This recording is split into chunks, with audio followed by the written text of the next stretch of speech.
बच्चों हम पढ़ रहे हैं कक्षा 10 की गणित की पाठ्य पुस्तक का अध्याय 2 बहुपद, जिसके भाग 4 में आज हम चर्चा करेंगे किसी बहुपद के शून्यांकों और गुणांकों में संबंध।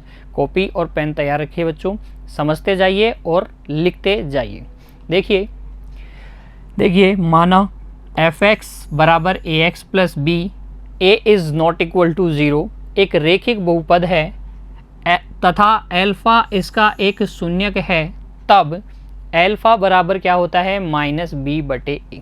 देखिए अगर ये एक क्या है रेखिक बहुपद है ax प्लस b और एल्फा इसका शून्यक है, अर्थात f में एल्फा रखने पर शून्य मिलता है, तो इस एल्फा और इन गुणांकों, गुणांक कौन से a तथा b,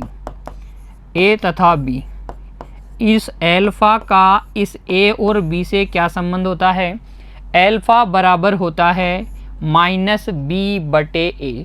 अर्थात रेखिक बहुपद का जो शून्यक होता है वो होता है माइनस अचर पद बटे x का गुणांक। क्या होता है बच्चों, माइनस अचर पद बटे x का गुणांक।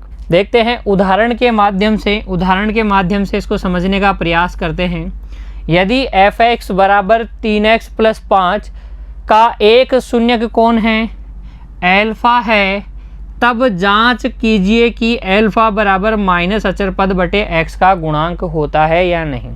तो देखिए पहले इसका शून्यक निकाल लेते हैं, क्योंकि f(x) बराबर 3x प्लस 5 का एक शून्यक कौन है, एक शून्यक एल्फा है। अतः बच्चों f के अंदर एल्फा रखने पर आपको क्या मिलेगा, 0 मिलेगा। f ऑफ एल्फा का मतलब हो गया 3 एल्फा प्लस 5 बराबर 0 और एल्फा बराबर आ जाएगा -5/3।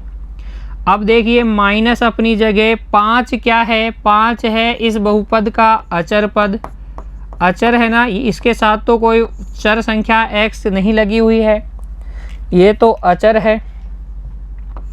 और ये 3 क्या है, x का गुणांक, 3 है x का गुणांक।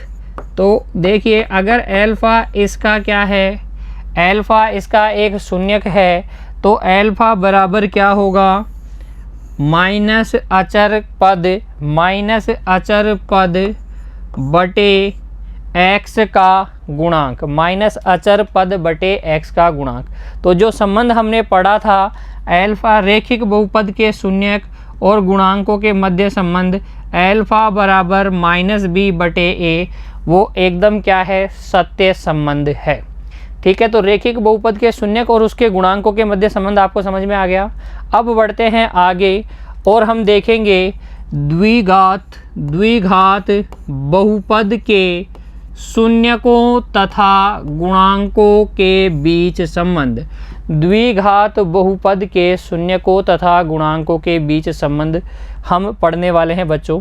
तो अगर ये f(x) बराबर ax² plus bx plus c, a is not equal to 0 एक बहुपद है, तो कैसा बहुपद है, ये एक द्विघात बहुपद है और इसके कितने शून्यक होंगे, 2। अगर वो शून्यक क्या हैं, उन दोनों में से एक एल्फा है और एक बीटा है, तब एल्फा प्लस बीटा बराबर होता है -b/a।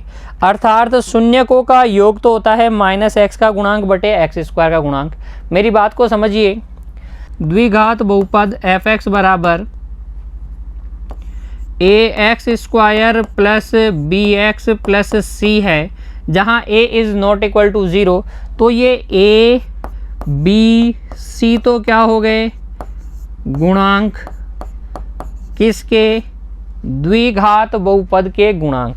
इसके कितने शून्यक होंगे, 2 शून्यक होंगे, एल्फा और बीटा, ये इसके क्या हो गए, शून्यक, ये इसके क्या हो गए, शून्यक।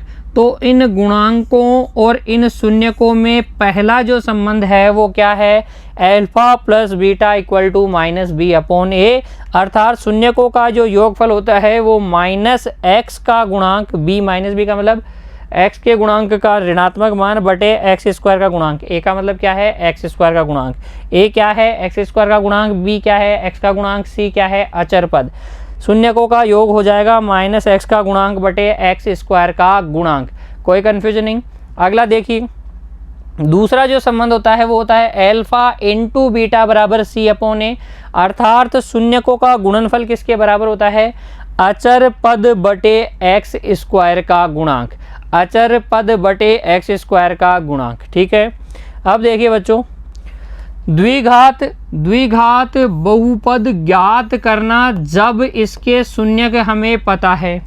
अगर किसी ने हमें एल्फा और बीटा बता दिया है, इसका मतलब प्रश्न में एल्फा और बीटा दिया गया है और आपसे पूछा जाए कि ये वो द्विघात बहुपद बताइए जिसके शून्यक एल्फा और बीटा है, तो आप द्विघात बहुपद कैसे निकालेंगे। देखिए, द्विघात बहुपद हो जाएगा x square minus alpha plus beta into X plus alpha beta, अर्थात द्विघात बहुपद बराबर एक्स स्क्वायर माइनस शून्यकों का योग गुणा एक्स प्लस शून्यकों का गुणनफल।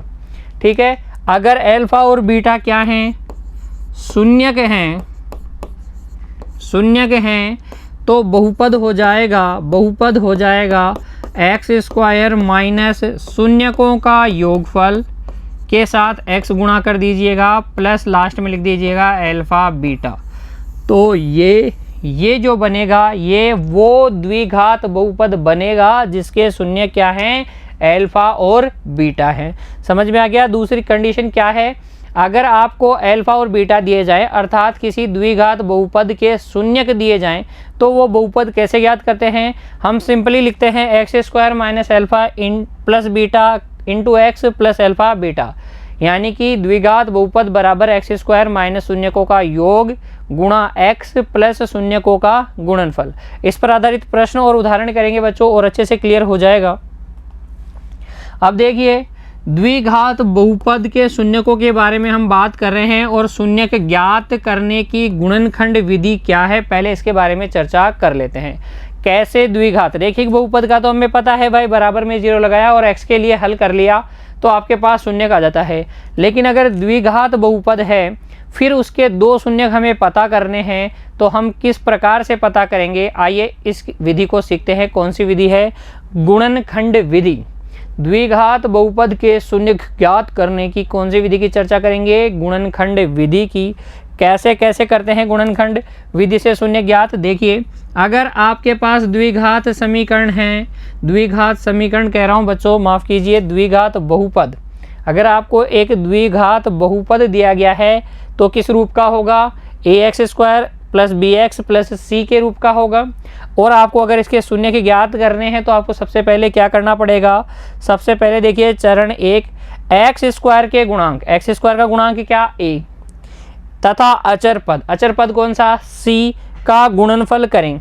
सबसे पहले a को c से गुणा कर लें। साथ साथ एक उदाहरण भी बता देता हूं बच्चों, जैसे कि आपको दिया गया है x square minus 3x plus 2, ये आपको एक द्विघात क्या दिया गया है, ये एक द्विघात बहुपद दिया गया है। इसके शून्यक अगर आपको ज्ञात करने हैं तो पहले चरण के अनुसार आपको क्या करना चाहिए, a को c से गुणा करना चाहिए। a को c से गुणा करने का मतलब 1 गुणा 2, 1 गुणा 2 जो भी आएगा वो लिख लीजिए। इसको हमने क्या माना है, d। ठीक है, a को c से गुणा करके गुणनफल ज्ञात कर लेंगे। फिर नेक्स्ट क्या करेंगे, अगला हमें करना है प्राप्त जो गुणनफल है d के दो ऐसे गुणनखंड ज्ञात कीजिए जिनको जोड़ने या घटाने पर x का गुणांक अर्थात b प्राप्त हो।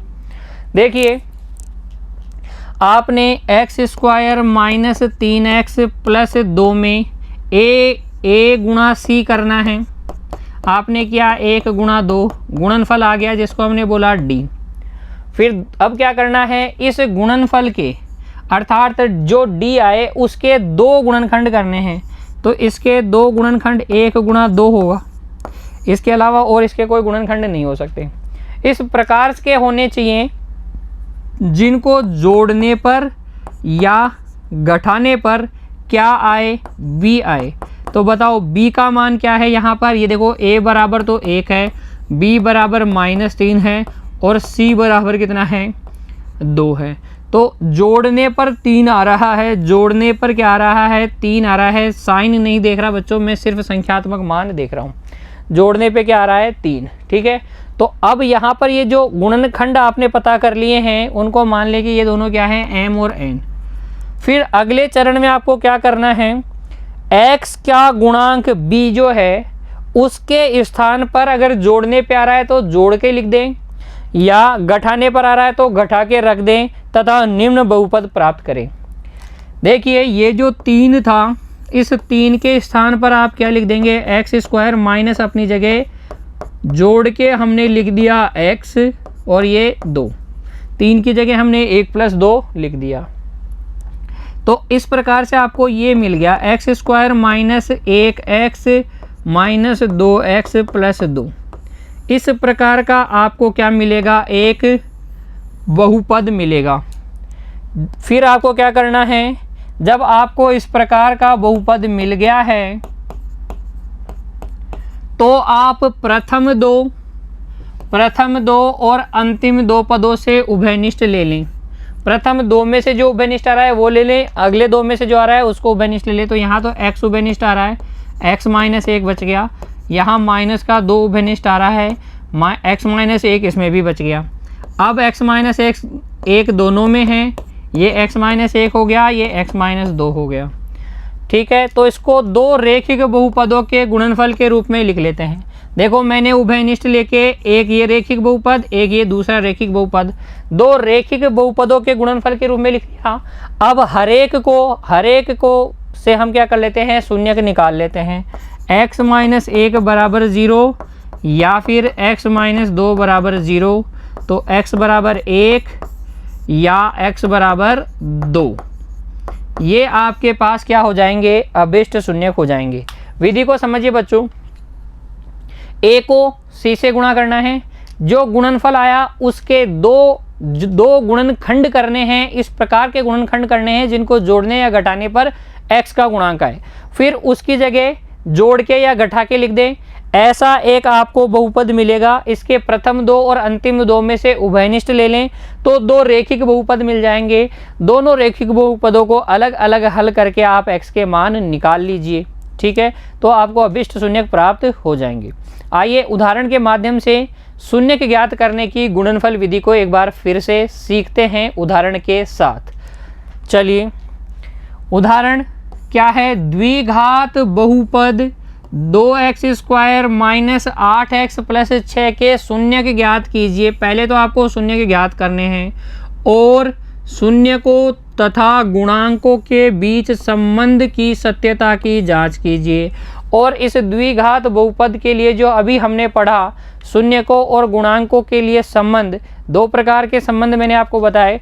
पहला संबंध कौन सा था, अल्फा प्लस बीटा बराबर होता है -b/a।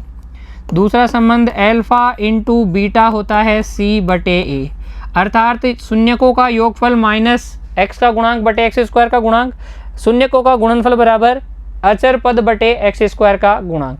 ये दोनों संबंधों की सत्यता की जांच भी करनी है, उससे पहले आपको शून्यक ज्ञात करना है। तो द्विघात बहुपद के शून्यक ज्ञात करने की कौन सी विधि मैंने आपको सिखाई, गुणनखंड विधि। उसी विधि से पहले शून्यक ज्ञात करेंगे, फिर इन दोनों संबंधों की सत्यता की जांच भी करेंगे बच्चों। ठीक है, चलिए मेरे साथ हल करते रहिए बच्चों। सबसे पहले हम हल लिख लेंगे और जिस भी बहुपद के शून्यक ज्ञात करने हो उसको आप मान लें। माना f(x) जो है वो है आपके पास 2x² माइनस 8x प्लस 6। फिर आपको क्योंकि शून्यक ज्ञात करने हैं इसलिए आप लिखेंगे शून्यकों के लिए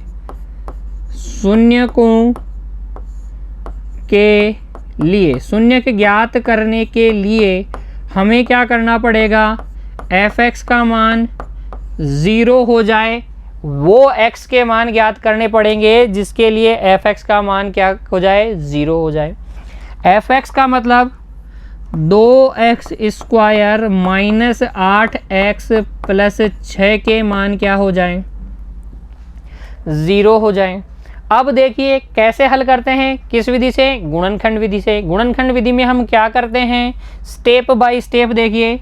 सबसे पहले आप a गुणा c करते हैं। यहाँ a गुणा c कीजिए, 2 गुणा 6 कितना हो गया? 12। दूसरी स्टेप में आप क्या करते हैं, 12 के 2 गुणनखंड करेंगे। तो 12 के 2 गुणनखंड हम कर सकते हैं 1 गुणा 12, है ना। हम कर सकते हैं 3 गुणा 4, हम कर सकते हैं 6 गुणा 2। तो इस प्रकार से 2 गुणनखंड किए जा सकते हैं 12 के, ठीक है। 1 गुणा 12 और 12 गुणा 1 एक ही बात मानेंगे। 3 गुणा 4 या 4 गुणा 3, 2 गुणा 6 या 6 गुणा 2 एक ही बात है ना। तो इस प्रकार से कर सकते हैं। अब आपको क्या सोचना है, अब आपको सोचना है कि किन 2 गुणनखंडों को, 12 के कौन से 2 गुणनखंडों को जोड़ने या घटाने पर x का गुणांक आ रहा है। तो चलिए जोड़िए, 12 और 1 13, घटाने पे 11 आएगा, काम का नहीं। 3 और 4 7, जोड़ने पर 7, घटाने पर 1, हमारे काम का नहीं। 6 और 2, जोड़ने पर 8, घटाने पर 4, जोड़ने पर 8 का मतलब देखो माइनस का 8 है ना x का गुणांक, तो ये हमारे काम का है। हम करते क्या हैं, इस b की जगह m प्लस n या m माइनस n लिखते हैं ना। ये हमारे m और n हैं। देखिए यहाँ पर आप लिख देंगे क्या, 2x² माइनस अपनी जगह 8 की जगह 6 प्लस 2 लिख दीजिएगा। x की जगह x अभी भी रहने दो, प्लस 6 अपनी जगह रहने दो। अब इस x को जब आप अंदर मल्टीप्लाई करोगे, अंदर जब गुणा करोगे, तो आपके पास आएगा 2x² minus 6x minus 2x plus का कितना, प्लस का 6। देखिए बच्चों बराबर में क्या चल रहा है, 0। यहाँ समझने का प्रयास कीजिए, ये माइनस अंदर मल्टीप्लाई होगा तो -6 -2 हो जाएगा, साथ में x भी है तो -6x - 2x, ठीक है। अगला चरण क्या है, अगला चरण है प्रथम 2 और अंतिम 2 में से उभयनिष्ठ लेकर इसको रैखिक बहुपदों के गुणनफल के रूप में लिख लेंगे। यहाँ से क्या उभयनिष्ठ आ गया, 2x उभयनिष्ठ आ गया तो x - 3 बच गया। इन दोनों में से -2 उभयनिष्ठ आ रहा है तो x - 3 बच गया, बराबर 0। अगले 2 में से आप उभयनिष्ठ इस प्रकार से लेंगे कि जो यहाँ बचा है ब्रैकेट में वो ही आगे भी बचे। अगर आप इस प्रकार का लेने में असफल हो रहे हैं, इसका मतलब फिर आपका गलत हो गया है प्रश्न, ठीक है। तो प्रथम 2 में से उभयनिष्ठ लेंगे तो ब्रैकेट में जो बचेगा वो ही अगले 2 में से उभयनिष्ठ लेने पर बचना चाहिए, ठीक है। अब देखिए इसमें से और इसमें से हम पुनः x - 3 उभयनिष्ठ ले लेंगे और इसके पास से बच जाएगा 2x, इसके पास से बच जाएगा -2 और बराबर में कितना, 0। अब ये रैखिक बहुपदों के गुणनफल के रूप में बदल गया। अतः x - 3 बराबर 0 या 2x - 2 बराबर 0। यहाँ से x बराबर 3 आ गया और यहाँ से x बराबर आ जाएगा 1। रख के भी देख लें, सत्यता की जांच कीजिए। देखो सत्यापन करके मैं दिखाता हूँ आपको। सत्यापन, f(3) हम निकालेंगे, यही शून्यक है क्या, देखते हैं। f(3) निकाल लीजिए। f(3) का मतलब हो गया x के अंदर x की जगह 3 रखो तो 2x² माइनस 8x प्लस 6,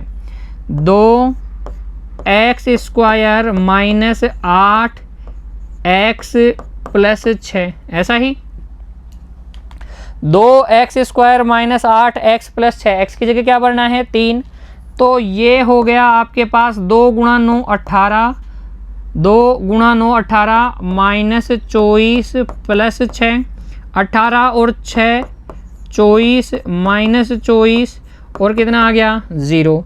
अतः x बराबर 3 बहुपद का क्या है, शून्यक है। ऐसे ही हम अगर क्या निकालें, f(1) निकालें तो 2 गुणा 1 का स्क्वायर माइनस 8 गुणा 1 प्लस 6, तो ये हो जाएगा 2 माइनस 8 प्लस 6, अर्थात 8 माइनस 8, ये भी कितना आ गया 0। तो हम देख सकते हैं कि F3 बराबर क्या है 0 है, F1 बराबर क्या है 0। इसलिए जो हमने किया है x बराबर 1 और x बराबर 3, ये क्या है बहुपद के शून्यक है और बिल्कुल सत्य बात है। सत्यापन भी करके देख सकते हैं आप। अब देखिए आगे जब आप प्रश्न को करना है तो आगे देखिए यहाँ आपसे कहा गया है कि शून्यक ज्ञात कीजिए। हमने शून्यक ज्ञात किए, सत्यापित करके भी बता दिए कि यही क्या है शून्यक हैं। अब हमें क्या करना है, शून्यकों तथा गुणांकों के बीच संबंध की सत्यता की जांच करनी है, अर्थात इन दोनों संबंधों की सत्यता की जांच करनी है। तो कैसे करेंगे, हम लिखेंगे अब हम लिखेंगे पहला, हम लिखेंगे शून्यकों का योग। क्या लिखेंगे, शून्यकों का योगफल, और शून्यकों का योगफल कितना है, शून्यक कौन कौन से हैं 3 और 1, 3 और 1 का योगफल हो गया 4, कितना हो गया 4, तथा हम निकालेंगे माइनस b बटे a, अर्थात हम निकालेंगे माइनस x का गुणांक बटे x स्क्वायर का गुणांक, जो कि कितना आ जाएगा, माइनस अपनी जगह x का गुणांक -8, x स्क्वायर का गुणांक 2, 8 बटे 2 कितना आ गया 4, 8 बटे 2 कितना आ गया 4। अतः आप देख सकते हैं कि शून्यकों का जो योगफल जो है, अर्थात अल्फ़ा प्लस बीटा जो है वो माइनस x का गुणांक अर्थात माइनस b बटे x स्क्वायर का गुणांक होता है, अर्थात किसके बराबर होता है a, माइनस b बटे a। इस तरीके से लिख सकते हैं, ये किसके बराबर होगा, अल्फ़ा प्लस बीटा बराबर होगा माइनस b बटे a के। Hence verified.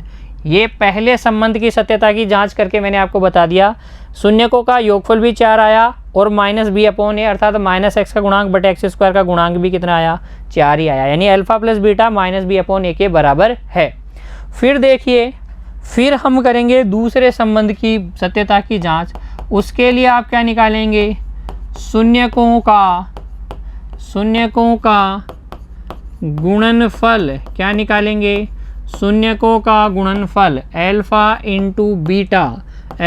इंटू बीटा 3 गुणा 1 कितना आया 3, तथा हम निकालेंगे c अपॉन a, अर्थात अचर पद बटे x स्क्वायर का गुणांक,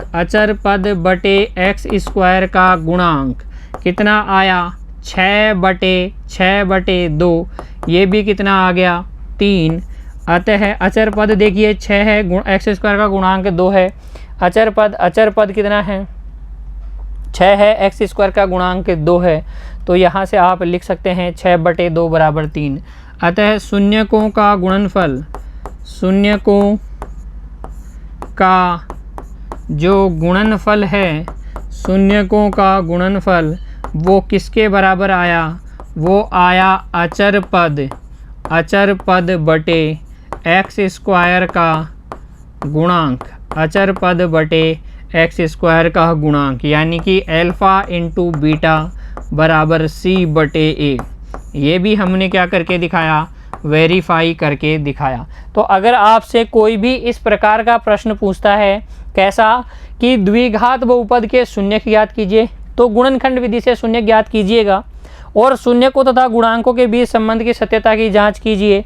तो उस गुणांकों और शून्यकों के बीच संबंध की सत्यता की जांच इस तरीके से करेंगे, पहला संबंध और ये दूसरा संबंध। ठीक है बच्चों, समझ में आया आपको? उम्मीद करता हूँ अच्छे से समझ में आ गया है। फिर से आप प्रैक्टिस ज़रूर करेंगे। देखिए अब आगे एक और उदाहरण लेते हैं पाठ्य पुस्तक का ही, उदाहरण संख्या 2। इसमें आपसे क्या कहा गया है, द्विघात बहुपद x square plus 7x plus 10 के शून्य ज्ञात कीजिए और शून्यकों तथा गुणांकों के बीच संबंध की सत्यता की जांच कीजिए। तो अब मैं आपको स्टेप बाय स्टेप इसको करके बताऊंगा, लेकिन वापस से वो चीज़ें नहीं बताऊंगा जो मैंने यहाँ आपको बताई। यहाँ आपको बताई कि a गुणा c कीजिए, a गुणा c कीजिए, गुणनखंड कीजिए। ये आपको स्वयं अब करने की आदत डालनी है बच्चों। देखिए कैसे करेंगे, लिखेंगे हल, रिप्रेजेंटेशन वो ही रहेगा। माना जिस भी बहुपद के शून्य ज्ञात करने हैं उसको fx, px, gx कुछ भी मान लीजिए, ठीक है। X square plus 7x plus 10। फिर आप लिखिए शून्य के ज्ञात करने हैं तो शून्यकों के लिए हम करेंगे fx बराबर कितना, 0। fx बराबर 0 अर्थात हम करेंगे x square plus 7x plus 10 बराबर 0। अब क्या करेंगे, गुणनखंड विधि का प्रयोग करेंगे। गुणनखंड विधि क्या है, a गुणा c कीजिए, कितना आ जाएगा 10। 10 के ऐसे दो गुणनखंड करने हैं कि जोड़ने या घटाने पर 7 आए, तो 10 के दो गुणनखंड वो क्या हो जाएंगे, 5 गुणा 2। इसलिए मैं 7 के स्थान पर क्या लिख दूंगा, 5 प्लस 2 x प्लस 10 बराबर 0। देखिए गुणनफल आया आपके पास 10। 10 के अगर आप देखें क्या क्या गुणनखंड हो सकते हैं, तो 1 गुणा 10 हो सकता है, 2 गुणा 5 हो सकता है। अगर आपको 10 के गुणनखंड करने हैं तो 1 गुणा 10 कर सकते हैं या 2 गुणा 5 कर सकते हैं। लेकिन हमारे काम के कौन से वाले होंगे, ये वाले या ये वाले, जिनको जोड़ने पर x का गुणांक आए, अर्थात 7 आए जोड़ने या घटाने पर। तो देखिए 5 प्लस 2 को आ जाएगा। अब आप 7 की जगह 5 प्लस 2 लिख कर क्या कर दें, अंदर x को गुणा कर दें, तो 5x प्लस 2x प्लस कितना 10। उसके बाद हम क्या करते हैं, प्रथम दो और अंतिम दो में से उभयनिष्ठ लेते हैं। तो प्रथम दो में से x उभयनिष्ठ आ जाएगा, x प्लस 5 बचेगा। अंतिम दो में से 2 उभयनिष्ठ आ जाएगा, x प्लस 5 ही यहाँ पर भी बचना चाहिए था, जो बचा भी है। देखिए x ही कॉमन आ रहा है, इसमें से 2 कॉमन आ रहा है। अब आप क्या कर लें, x प्लस 5 को भी उभयनिष्ठ ले लेंगे, तो यहाँ बच जाएगा x प्लस 2 बराबर 0। अतः x प्लस 5 बराबर 0 करेंगे तो x बराबर -5 आ जाएगा। 1 आ गया है, तो ये हो गया आपके पास एक शून्य का अल्फ़ा। तथा दूसरा शून्य के कैसे निकालेंगे, x प्लस 2 को 0 के बराबर ले लेंगे, तो x बराबर आ गया -2। ये हो गया बीटा। दोनों निकाल लिया आपने, अल्फ़ा और बीटा, लिख भी दीजिए। अतः अभिष्ट शून्यक तो आपके पास आ गए हैं। एक तो आ गया है -5, एक तो आ गया है -5 और एक आ गया है -2।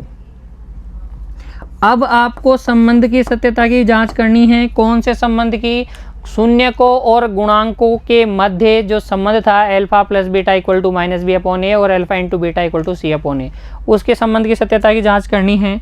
तो आप अल्फा प्लस बीटा निकाल लें, यह आ जाएगा -5 प्लस -2 अर्थात यह आ जाएगा -7। यहीं पर आप क्या निकाल लें, -b/ab निकाल लें। माइनस अपनी जगह, b अपनी जगह, a कितना है 1, तो ये भी कितना आ जाएगा -7। अतः अल्फ़ा प्लस बीटा किसके इक्वल आ गया, -b/a के। पहला तो वेरीफाई हो गया, हैंस वेरीफाई। अब पहला आपने वेरीफाई कर लिया, फिर देखिए दूसरे के लिए आप क्या करेंगे। दूसरा संबंध आपके पास है अल्फ़ा इंटू बीटा बराबर c/a, तो अल्फ़ा इंटू बीटा निकाल लें। -5 गुणा -2 कर लें, प्लस का 10 आएगा, तथा c बटे a कर लें, अचर पद बटे x स्क्वायर का गुणांक कर लें, वो भी 10 आ गया। अतः एल्फा इंटू बीटा किसके इक्वल आता है हमेशा, c/a की। मेरी बात समझ में आ गई। इस तरीके के प्रश्नों को कैसे हल करेंगे, गुणनखंड विधि से शून्यक निकालेंगे। गुणनखंड विधि की विस्तार से चर्चा हम कर चुके हैं, तो अब आपको दोनों 3 सवाल मैंने बता दिए हैं, कोई दिक्कत नहीं होनी चाहिए। संबंध की सत्यता की जांच किस तरीके से करेंगे वो भी आपको समझ में आ गया होगा, और किस तरीके से नोटबुक में लिखेंगे ये भी आपको बच्चों समझना है, क्योंकि रिप्रेजेंटेशन भी उतना ही इम्पोर्टेंट है जितना कि आपको कंटेंट समझना ज़रूरी है। ठीक है, एक और उदाहरण लेते हैं, पाठ्य पुस्तक का उदाहरण संख्या 3, बहुपद x स्क्वायर -3। अब देखिए यहाँ पर आपको x का गुणांक नहीं दिख रहा है, तो आपको घबराने की बिल्कुल भी ज़रूरत नहीं है। कैसे करेंगे अभी मैं आपको बता दूंगा। बहुपद x स्क्वायर -3 के शून्यक ज्ञात कीजिए और शून्यकों तथा गुणांकों के बीच संबंध की सत्यता की जांच कीजिए। ठीक उसी प्रकार का प्रश्न है, लेकिन b आपको दिख नहीं रहा है, तो अभी दिखा देते हैं। आप बोलेंगे माना f(x) बराबर x स्क्वायर -3। अब ये द्विघात बहुपद है, क्योंकि a ही तो 0 नहीं होना चाहिए, बाकी जगह तो 0 हो सकता है।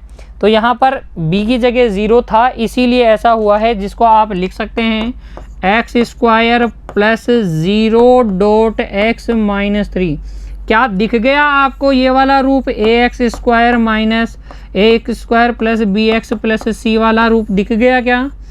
इसका मतलब ये एक द्विघात क्या है, बहुपदी है, जिसके a b c अब आप देख सकते हैं, a तो है 1, b है 0 और c कितना है -3। तो अब कोई कन्फ्यूजन नहीं रहेगा, ठीक वैसे ही करना है। अब देखिए शून्यकों के लिए, शून्यकों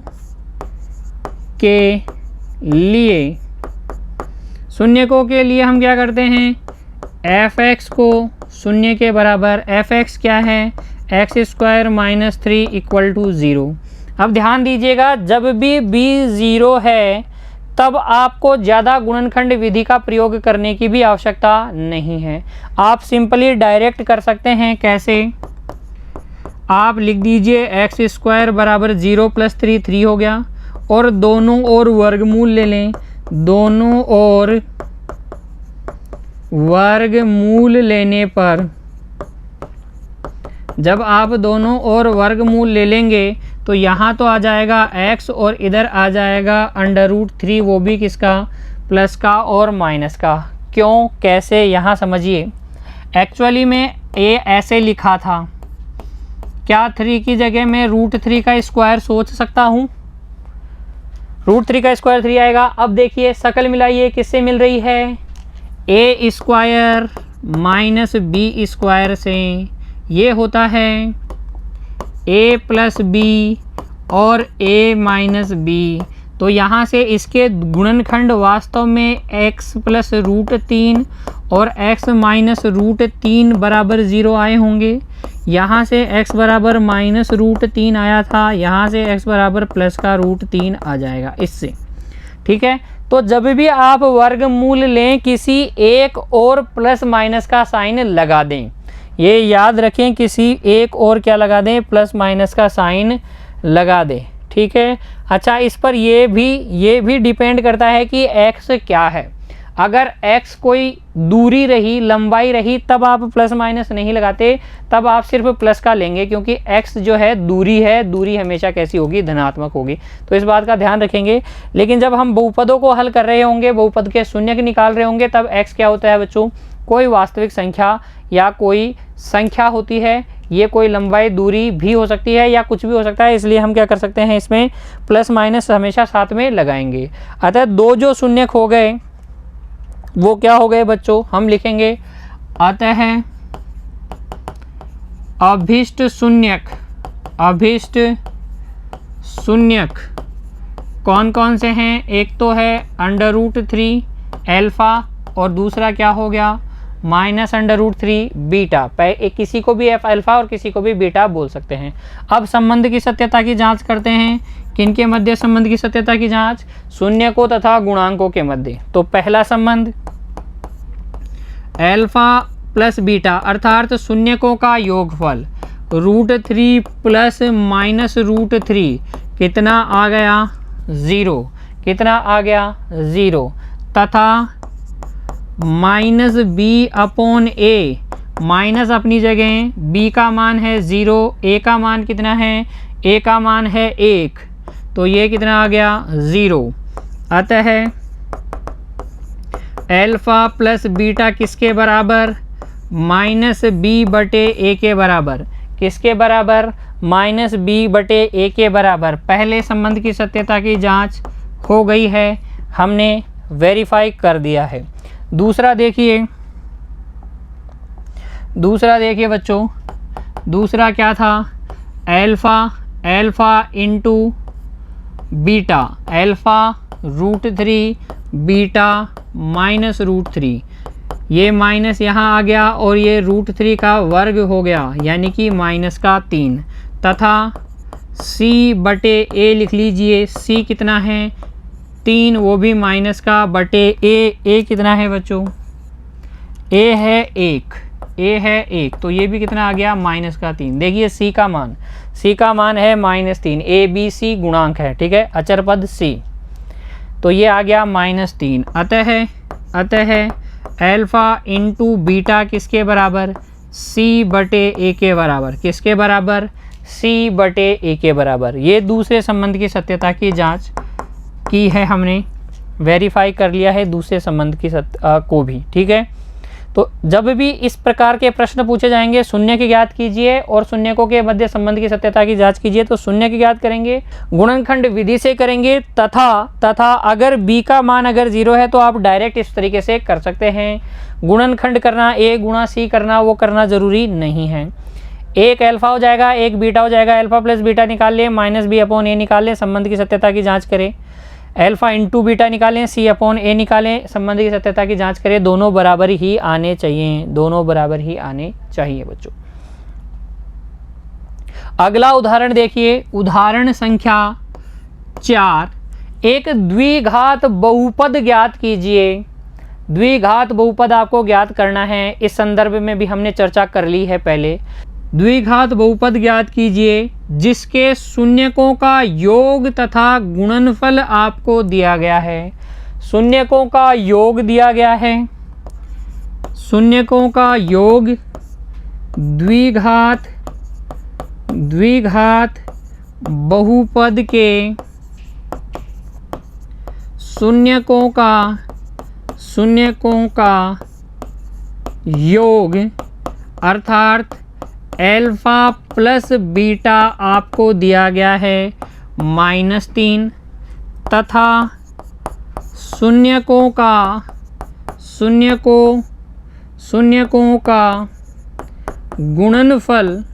गुणनफल आपको दिया गया है, अल्फा इंटू बीटा आपको दिया गया है 2। अतः द्विघात बहुपद क्या हो जाएगा? द्विघात बहुपद आपके पास आ जाएगा। क्या होता है द्विघात बहुपद का सूत्र?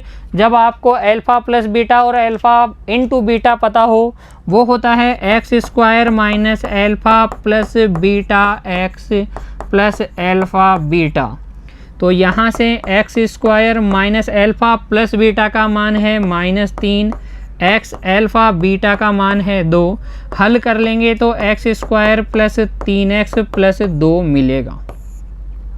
अब एक बात को ध्यान से समझने का प्रयास करना बच्चों, जो इसके शून्यक होंगे वो k गुणा x² प्लस 3x प्लस 2 के भी क्या होंगे?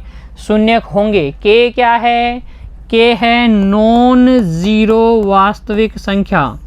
k क्या है? ज़ीरो नहीं है, उसके अलावा सारी वास्तविक संख्याएं हो सकती है k 1 2 3 1/2 3/2 कुछ भी, ठीक है, लेकिन ज़ीरो नहीं। इसके शून्यक भी वही होंगे जो इसके होंगे। कैसे? अरे भाई, जब आप शून्यक निकालेंगे तो इसको भी 0 के बराबर करके निकालेंगे ना। भाई x के वो मान निकालेंगे जिसके लिए ये 0 हो। इसमें आप कैसे करते हैं, इसको 0 के बराबर करते हैं, तो k यहाँ गुणा हो रहा है, उधर भाग में जाके 0 हो जाएगा ना, फाइनली आपको यही मिल जाएगा। तो इसके 0 निकालो या इसके 0 निकालो, एक ही बात है। ये वो द्विघात बहुपद है जिसके शून्यकों का योगफल -3 और शून्यकों का गुणनफल कितना है, 2। अब ध्यान से देखिए, ये भी वही है, लेकिन इसको हम बोलेंगे, इसको बोलेंगे द्विघात बहुपदों का परिवार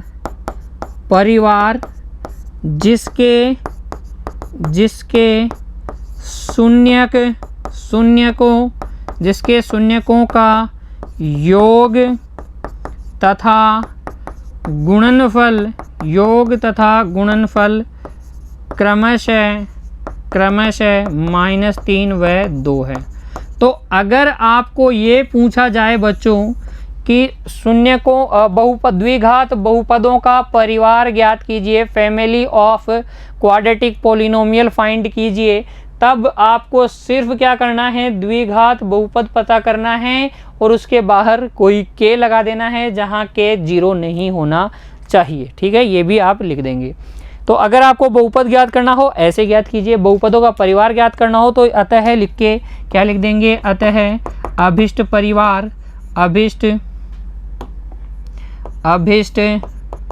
बहुपदों का